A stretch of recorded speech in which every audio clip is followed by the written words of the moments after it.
ukazibona ngiye kwa muganga musaza Yego.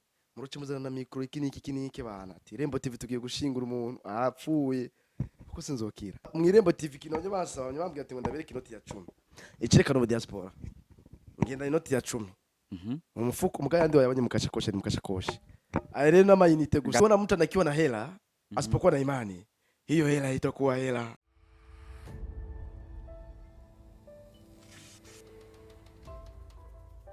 Mwirembo TV. Reka dusubire tubaramutse bantu bacu. Uno musi murabona ntibigiye koroha kuno umusore ari imbere ya kamera. Ni hatari. Umeze neza? Papa mdogo umeze fresh man. Mimi niko poa nashukuru Mwenyezi Mungu. Alafu tunaongea Kiswahili.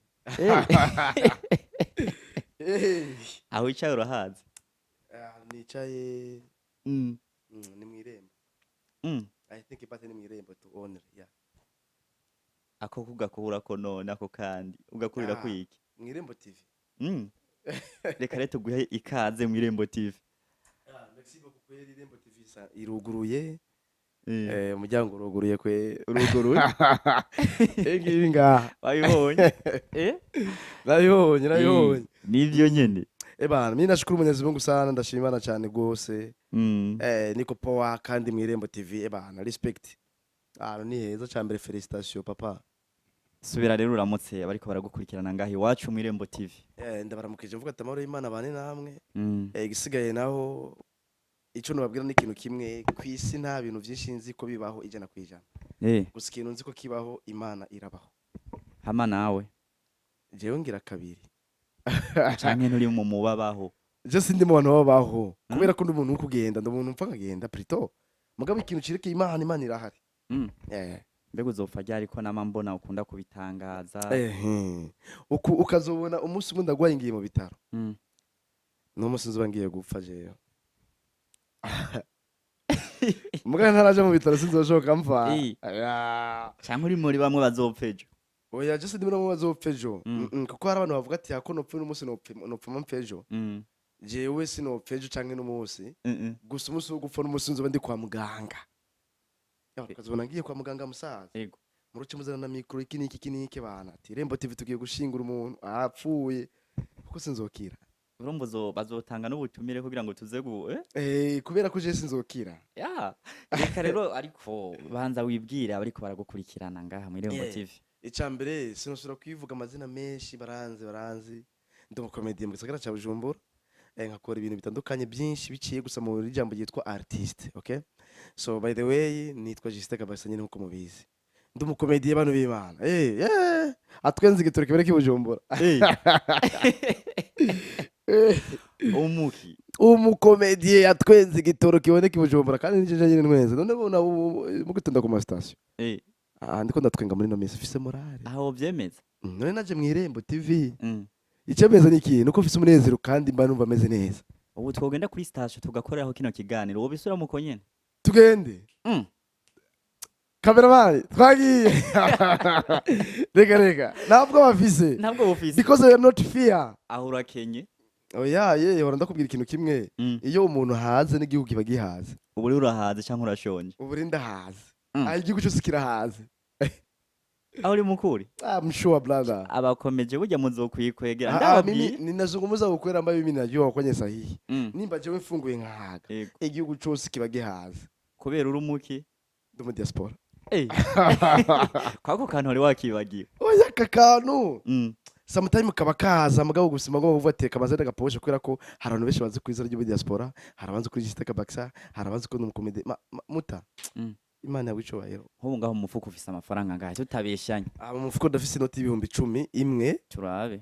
Ndafise inoti 10,000 imwe kubera ko ayandi ari mu gashakoshi bakamya gashakoshi nazanye. Turabe. Inoti 10,000. Sinobore 10,000 nembera na vrima kamwe ndumuhungu vrima w'umujene. Oya zana turabe rega. Naona hapa ni disi. Pandisha tu. Ngoja. Jewe bamba mwirembo TV kinonye basabanye bambwiye ati ngo ndabereke inoti ya 10. Icerekana mu diaspora. Ngenda inoti ya 10.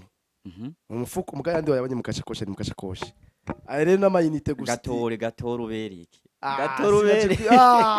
Nibi ndabigize uganda kwereke nyine yuko 10,000 yenda bifise. Oya nabire. Ubu rero ubu ni kumugaragara. Aba diaspora tubavumbure. Karimwo imari nanaka. Karimwo imari nyinshi cyane. Twiriki. Uravyumva? By the way, ya reka ntacyo turaza kubivuga inyuma y'ikiganiro. Kabarsa. Yo baba. Wavukiye? Navukiye Kigali. Aho kanumbajije kari ko mugabo kuko kwishura birakugora. Oya vuga tu ntacuba. Bo ntacumba kweri ndacari wawe ndi nyene urumva? Je navukiye muri Tanzania. Ubu twicaranye no mu Tanzania. Ubu wicaranye no mu Tanzania i Burundi. Zungumzia saa kwa lugha ya Yaani mimi nimezaliwa Tanzania pale, nasikia mzee. Ndio. Nikajua kwamba hapa ni lazima tuwe tunapanua mazingira kuhusu kifamilia au kuhusu maisha. Kweli. Kutokana kila mtu yote na heshimu maisha.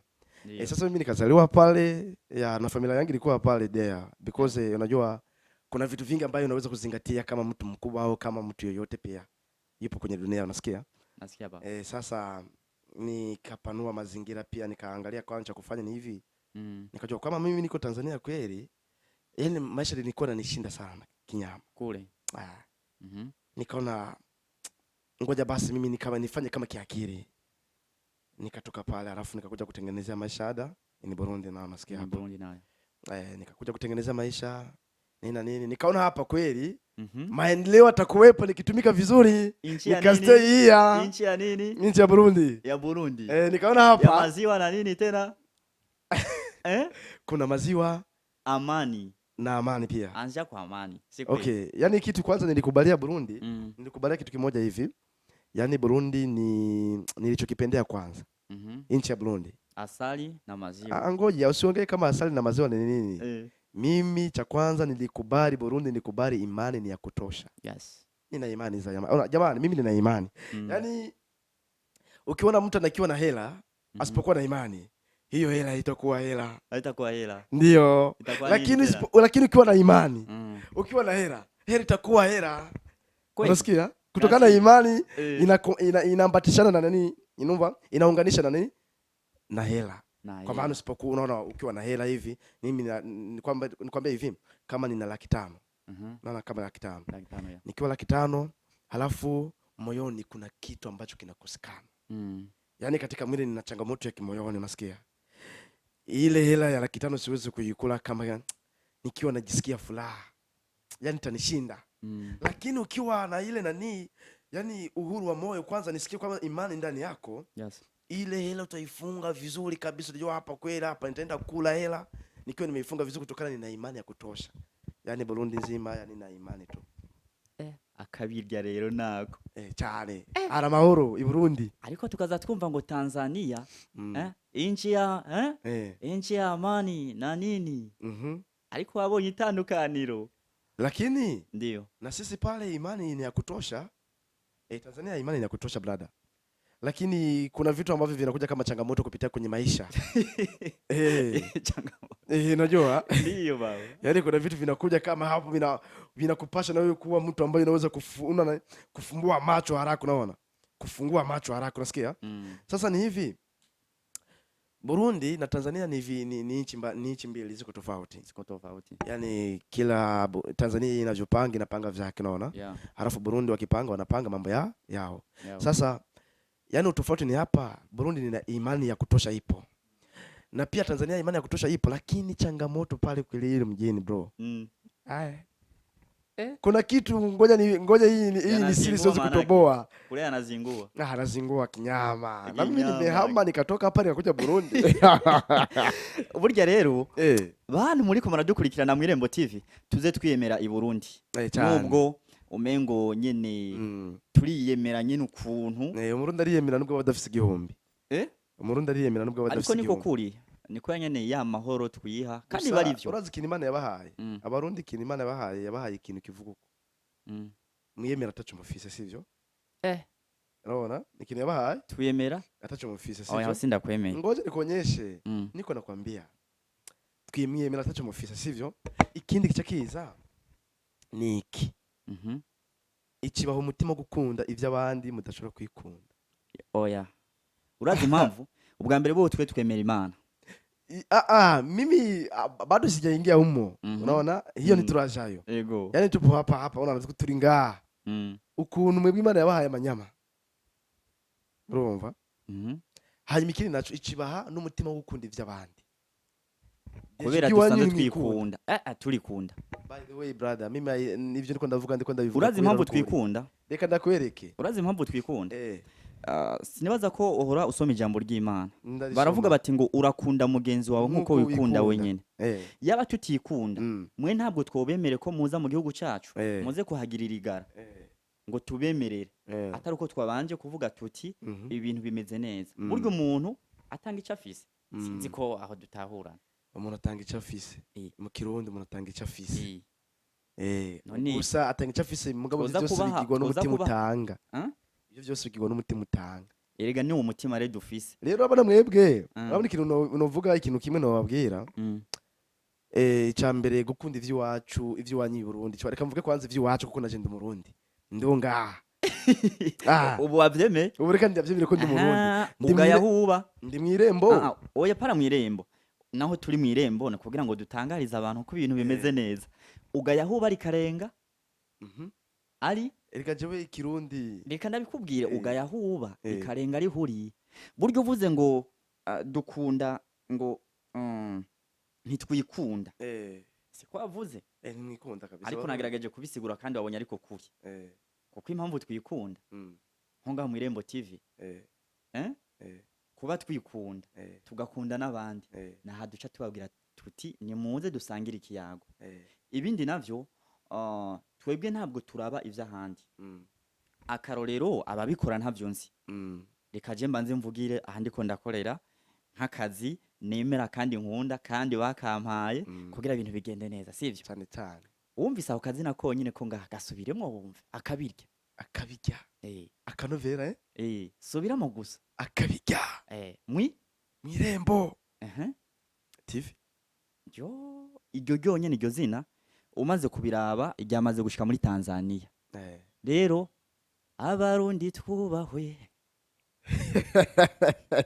Abatanzania muze tubaha indaro nta na kimwe biraryoshe gusaba indaro bakanayiguha ni kakandi rero ya gusa byose ni peace peace urona ikintu nacyo nkundira i Burundi i Burundi ikintu ndahakunda n'ikintu ca mbere turi abantu ba mbere twemera Imana kandi iyo ufise Imana nimba ari ikintu ca mbere ugenda urasoma ama documentaire ugenda urasoma ibitabo uraze gusoma igitabo kiri hano kiri mu Congereza cyanditswe n'umugabo aba mu Bwongereza akomeye by the way gusa sindamwibuka izina ryiwe ariko aravuga ku bintu byerekeye abantu basenga Imana Satani ngo biramugora gukontorora ubwoko bw'abirabure kubera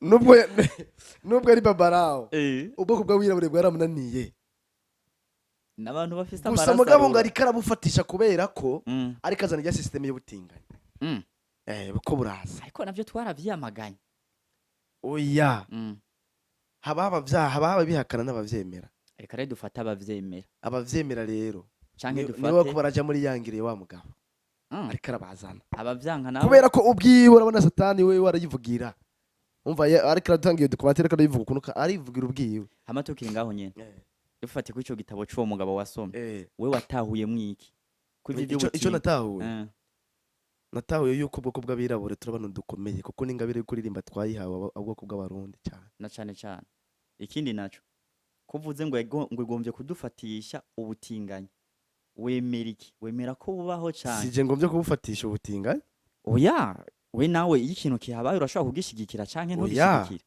urumva icambere ibihe nivyo bitwara umuntu ukuntu uyu munsi ibihe biratuma urumva kenshi ni ikintu kitunanira twebwe ntidukoresha kwihangana kuko iyo utihanganiye ibihe bigutwara nabi rero twebwe urabona bivanye n'ukuntu ubuntu bw'ubukene tuba dufise urabona inzara iki muri kanya nini na nini rero iyo ubonye ikintu kiguha amafaranga uremera ugakora amahano ubwira uronka amahera ntombarire mu ncamake rero buriya abantu ntibaratahura yuko amahera ashobora gukoresha nabi ico coco beshi barakizi aho bigeze barakizi gusa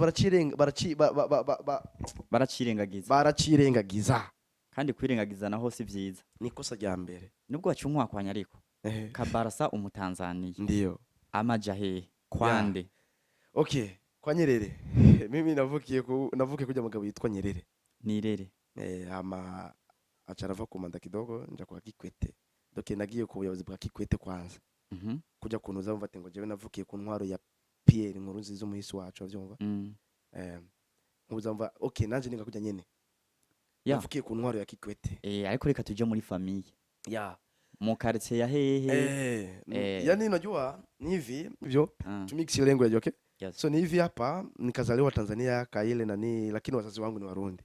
Ni Warundi? Ndio. Kivipi tena? Baba na mama ni Warundi. Wanazaliwa hapa wanazaliwa katika nani Gitega, mama Gitega, okay? Baba ni pale nani ni Imuramvya. Maana yake wewe si Mtanzania baba. Subiria nikwambie gisi mimi ni Mtanzania. Sasa mimi baba na mama wakahamia pale Tanzania. Sasa walipohamia pale Tanzania, wakafanya yale mambo ya kujenga upendo. Halafu akijenga upendo, nikatoka mimi. Unaona? Sasa nilipotoka mimi, yani nakra zose bituma bivuga tuyu mu Tanzania, bavyujurize hali yanari Burundi.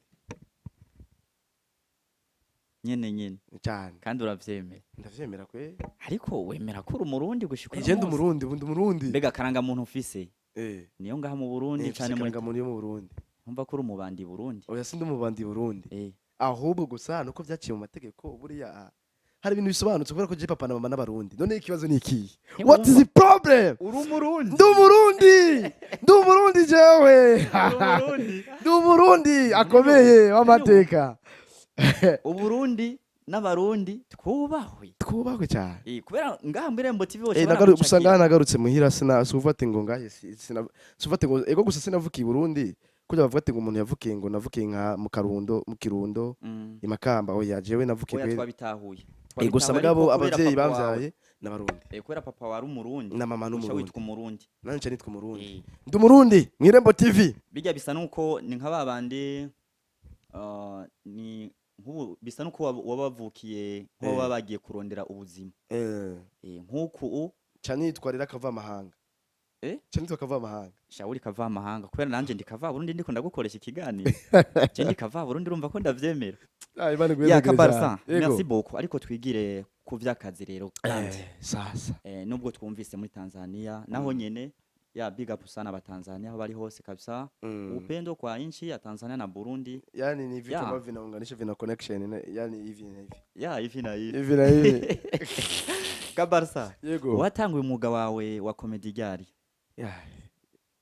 Rero umwuga wa comedy nawe utanguye demere bibaza komvye nabitanguye 2023 2023 nge turabe 2023 ya demere 2021 hirya yejo hirya yejo umusaruro umaze gukura muntu wa gute skendo mu diaspora dimi urazi nkubo yampa yampera imbere ya kamera twebwe muri Rembo TV ntiducoresha byivugire ko yampaye oya yuta kirazira guha umuntu atakoze wakoze ndakuhembe oya sene bwaheze hari abana bakunda guca ngaha naco bakaza ari hene ndi bizabugenda neza bakaza ari hene ndi biragenda neza oya washaka nubwo ntobigora nk'abaraho maze iminsi mbona kubera utanze ugaca uvyerekana ego ni vyiza no kugira ngo vyerekane ko message yashitse ariko twese ivyo twokora ahubwo je no gutelefona ati nayahaye naka ukamubona oya ntaco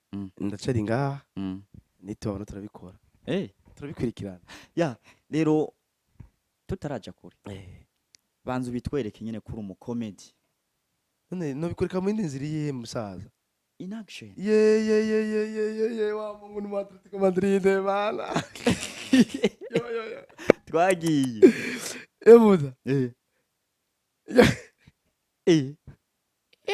none wowe uri mu Atletico Madrid cyangwa uri mu Barcelona oya jewe ndonga mu Rembo TV urabona igenda kugira ikintu kimwe urabona igituma nabo bati abona ngina bragging abona jewe ara tubinga ibujumbura ara nako tubitwigira abajene ego abajene dushushe tuba tumeze neza rero hari ukuntu navuze atereka rero ndondera umwana w'umukobwa nyene ndabikurikirane kuko nabo nyene narabizi nyene sometime abakenewe barayo eba uwo mukobwa rero ndamubwira ati baraje uza kusanga hana umukobwa cyaramanuka ndamurira moto je narinzi ko nzanye umukambwe wa 2024 uravyumva ya kumbe narinzi umukambwe wa 2016 2016 2016 narinzi umukambwe je navuga ati uyu mukobwa ngirana umukambwe wa 2024 arabimenyereye kumbe nzanye wabinonosoye rero ndamuziza mu nzi wanje nyine tu karibu my home everything is okay just perfectly you can touch this ni ndamwereka buri kimwe fresh ndamugaburira bien ukuntu uko yana tubikurikirana umukobwa cyangwa tubikurikirana tutacha ko bikurikirana rero musaza muca mu bigenza gute turabikurikirana umukobwa atangura kubira icuya rero aja muri mudi ya nyayo agiye muri mudi ya nyayo rero umukobwa atangura rero kuncurika arancurukurura akancurukura turi muri ivi na ivi arancurukurura arancurika akancurukura kugeza naho kumubaza ati none ni uri kurangira cyangwa n'ikindi ko ndakubwira aca kwishura gute aho nta nyinshi yari iriyo rero ni uri kurangira cyangwa n'ikindi ko ndakubwira kuko yarancurika akancurika sister bite sawa ni uri kurangira cyangwa n'ikindi ko ndakubwira nabyo babuza uri umukobwa nabyo donc hari ukuntu twibesha tukazana abantu tutari abanyabo ibaze kikagufumbura kikagucurika kikagucurukura umwana w'umuhungu uriko urahemagirika nyene Irembo TV yarancuritse arancurukurura nabyo ndamubaza ati uri kurangira cyangwa n'ikindi ko ndakubwira question mark Kabarsa umeze neza barakugira nawe urabagira Imana izobahana abantu b'i Burundi jewe nani betone yakagirira iki kandi je ko ndamugira ibaze naco mbetone ko twakutugira iki saho nyene re vyugari naho rero akora umutwe kandi aho nk'ubu urafise n'inyishu ndafise n'inyishu y'ibyo bintu yiduhe rero yiduhe akora mu mutwe Kabarsa wibona gute muri 2026 sinzi ukuntu nzoba nibona kubera ko nzoba afise umugore n'abana batatu umugore n'abana batatu canke abagore n'abana batatu nzoba afise umugore n'abana batatu koma uzobigenza nzoba nararongoye 2026 uzovyara ku meza ngaha kazonda gusa kwavura twagiye kandi urya haje umwana yavura ku meza ngaha ndazi nimba yavura ku meza 6 abageze kure kwavura oya abageze kure abakuze oya ataragira ivira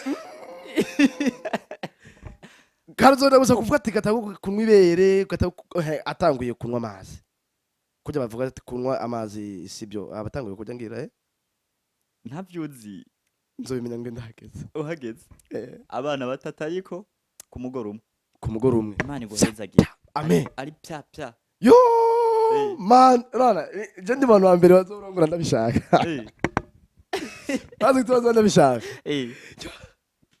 nariyumviye igituma musaza bavuga batanga inkwano niyumviye yuko zijya nkwano wowe zitanze ngo kwira bareze umukobwa neza bamufashe neza baramwigisha aya zijya nkwano batanga haba ari ikintu busumye urumva ubuguze vuga atandaguza tumusi zoba nkine ati are you okay everything something twanje ikiba okay kabi na ivi niko kabigize Kabarsa vuga defo imwe kuba komedie bo mu Burundi defo imwe kuba komedie y'u Burundi nta création bafise nta création bagira nta création bafise bipfira he none kutagira création inyishu none bona yo biye no kumanza bagatekereza ivyo bagomba bakora babihebe no kizira guhebikiye kuko butaye umwanya kandi uvuze uko uhereye hariya hejuru nahereye hejuru gushika hasi naho duherereye niki ugiye gukora kugira ngo bereke collection ni kubera ko jewe nije nyine nshobora kuba wereka ate création yanje iratandukanye kuko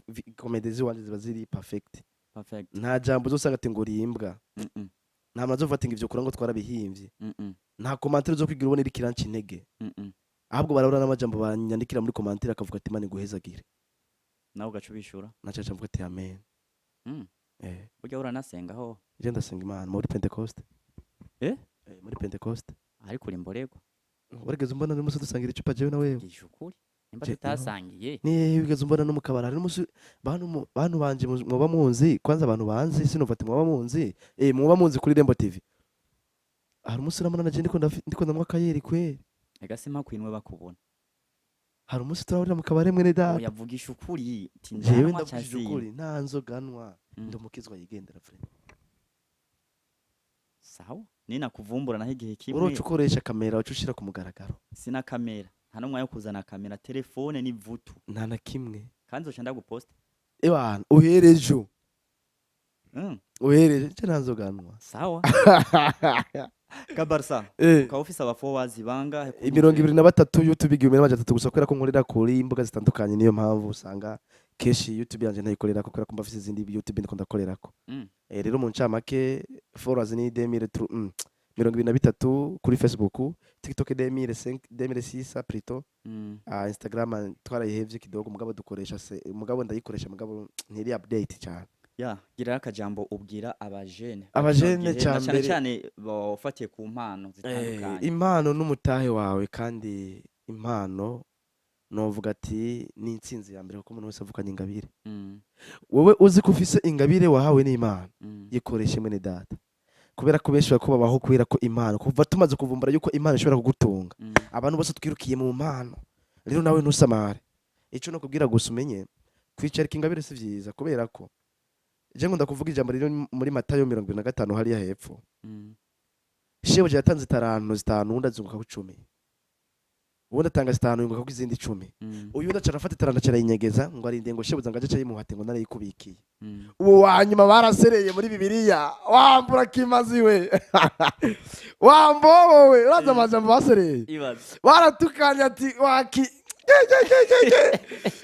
rero nako ndabwira rero gwaruka ukaba wicaranye impano yawe ntuzuze gutaka inkubire ngo Imana ngo yarantereranye kandi ari uri kurabikora bisaba ubwiwawe manzi uhagarare wemye kandi ushikame uvuga ati kiba kibe ndakora kandi mwige kwihanganira ibihe kubera kutihanganiye igihe canke ibihe ubwawe bwo kuresha amafoto ugasanga uri kuvuga n'ibyo utakwiye kuva kubera kutihanganira ibihe na cyane rero wihanganira ibihe mugabo wishimikira ijambo ndagukunda kubera ko ijambo ndagukunda risobanuye byinshi musaza iyo muco ngazavuga ati ni big word ni jambo rinini cyane kubera ko uriko araba kuntu twege turavuka twavutse ku rukundo twavutse ku bintu byo kuvuga ati ngo twateranije kuko iyo papa na mama batakura urukundo sinari kuvuka urumva rero bubahwe rero urukundo rero nimba ari ikintu cya mbere mu kwibandaho kunda urukundo umuntu ubona ko abikwiriye kuko muri Bibiliya mu migani 3 ku murongo wa 30 ko muri iyo mice aho hejuru nyine hafi na hafi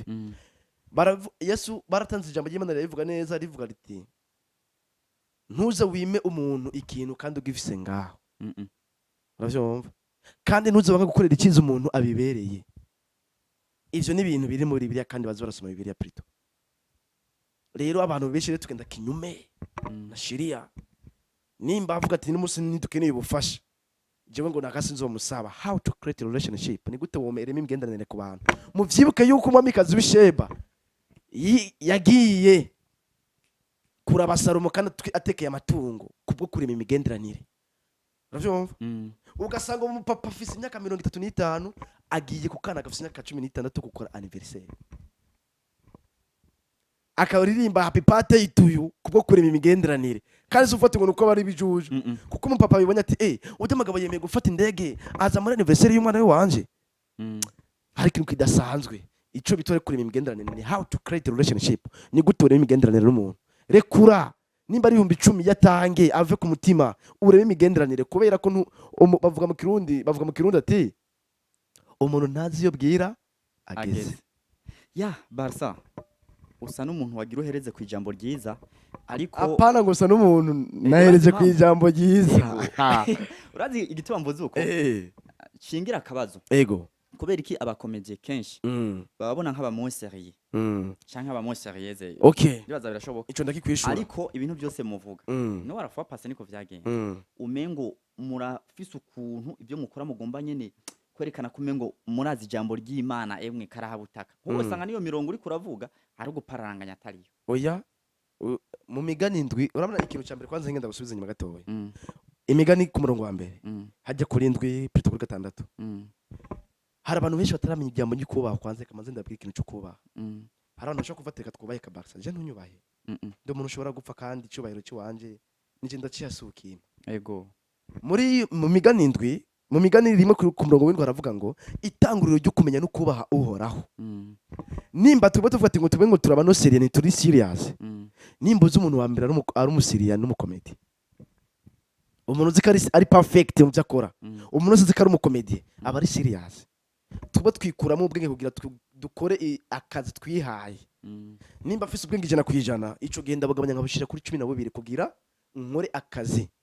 Kuko nkaje urabona usanze muza musanzwe urimva ati uyu mungu nakomeye, benshi bafata nk'ikijuje ibintu nkabikora ko mengo ntavyonze kubera ko kugira bane n'umuntu bisipoza ko bigira iki, urumva kugira bane n'abanyabwenge bisipoza ko gira iki wigira gugu, kugira bane n'umunyabwenge rero bigusaba kwigira ikijuje cyane. Rero no kubwira ati twebwe turaba serious cyane.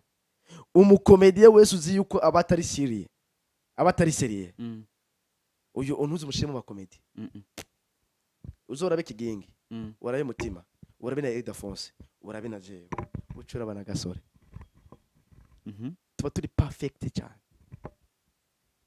Urumva? Reka ndagwakarorero uyu mungu yitwa Shagi. Arankwikira kuri TikTok urandabibona nanje nkamukurikirana sometime kubera ko wa munyengozi me. Turi muri departement imwe yo gukona comedy na film plutôt. Umuravye muri comedy reka gutuka bijya bitutse ukwimva ati ngarango n'umuntu wa mbere ngakaze. N'umuntu wa mbere atuje, ata bintu by'urugomo, ata bintu byo gushwana iki niki, tuba turi ku murongo turi perfect. Gusa mbwa tugeze imbere ya kamera turacika abantu.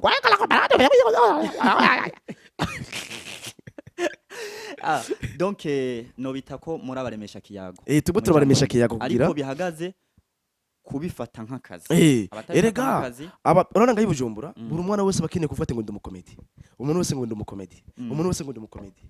Ndakubwira umukomedi, umukomedi cyambere cyoco nuba yaranavyiga. Ega bwo gutwenza so gufata ngo ni ibintu byoroshe. Waraza gutwenza umuntu utazi iyo yiriwe ibaze mukageza aje imbere ukamubwira akaja mu gace kwandika ngwaya wako arabifate kabasa. Akandi kabazo kanyuma yego kandi ukampere nyisho. Turi perfect abakomediye cyane. Aha turi ni Mwirembo TV cyane gose. Urazi ikintu bita kwepera ico ni Kirundi ni Gifaransa, uvuga Icongereza cyangwa uvuga Kirundi? Oya vuga basi mu Kirundi kugira binyorohere. Ni gucagagura. Gucagagura. Gucagagura. Fata Mwirembo official TV ubicagagure. Abantu heza kubicagagura ucuvuga indome zigiza ayo majambo yose, iryo ryungane ryose. Mwirembo official TV ndabicagagure. Dufate mu Kirundi. Mwirembo TV yego ndabivuge mu Kirundi ucagagure iryo zina. Mvuga ati ukwaye ubivuge mu Kirundi ariko ndagitahura. Bavuze gucagagura ufata ijambo ukazuravuga urudome rumwe rumwe ukwago. Nimba ari M. Okay, dusuppose ngo kuvuga ati EAC ukaca uvuga economy école. Okay ndabibona. Ivyo bintu cyo ufata gucagagura ati urudome M. Ico ndaruvuga ko ibintu. Oya urabivuga gusa. Nimba ari Mwirembo uvuga ati indome uzuravuga urudome rumwe rumwe uzisubiremo gusa. Mwirembo M ni Kirundi. Navuze uvuge mu Kirundi rero. Mwirembo me sivyo I suko nuko nyene eka kumbaza we vuga. Mwirembo me I ikibazo kirananira we sivyo L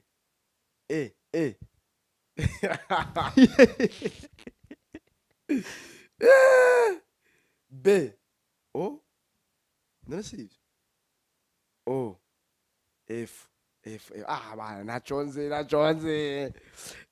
kimfasha. Official basi official ubivuga mu Kirundi official.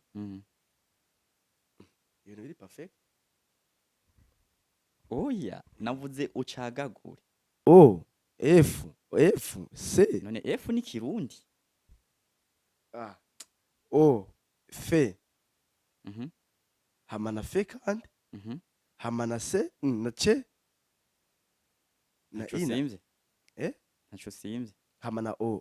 Okay ni O o c i a r. Wumvise o o sikuvuze nani bavuga ngo official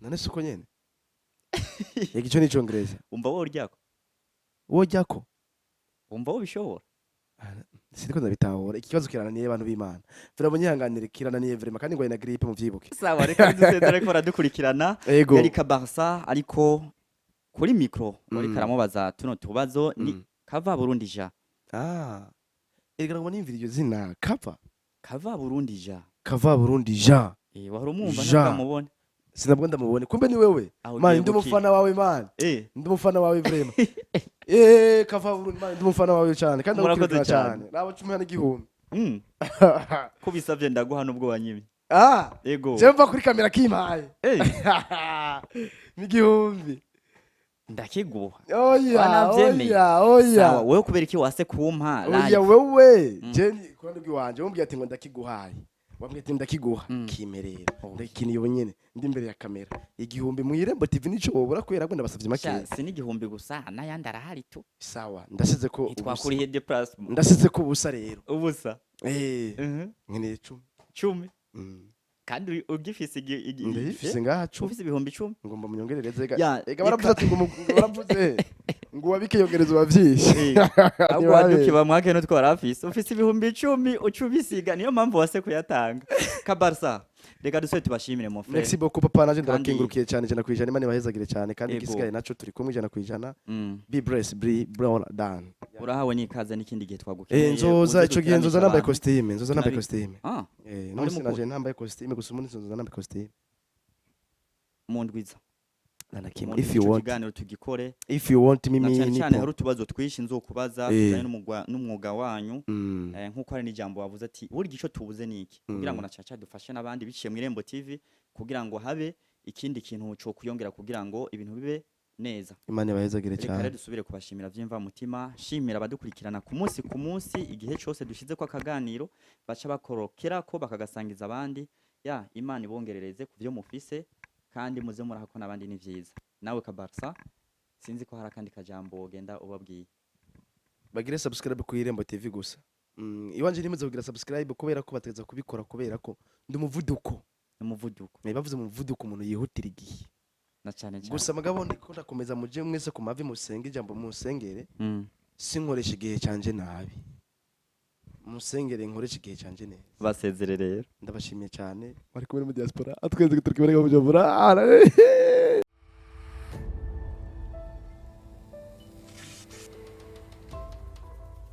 mu Irembo TV